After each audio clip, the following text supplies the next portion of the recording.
Ipinahayag naman ni COMELEC Chairman George Erwin Garcia na babalangka sila umano ng isang task group na tututok sa mga politiko at grupo na posibleng magpakalat ng fake news, AI deepfakes at iba pa.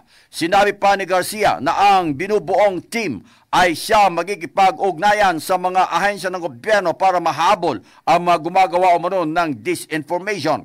Ayon sa report, kabilang sa mga hihingan ng saklolo ng grupo ay ang National Bureau of Investigation o NBI, Department of Information and Communications Technology o DICT, social media companies at marami pang iba.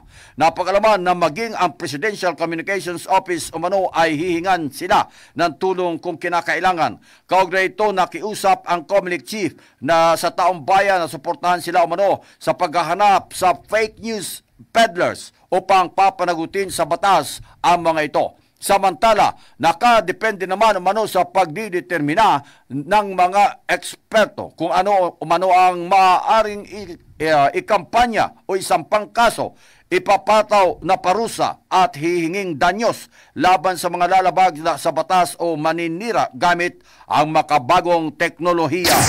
MH Balita ng Bansa.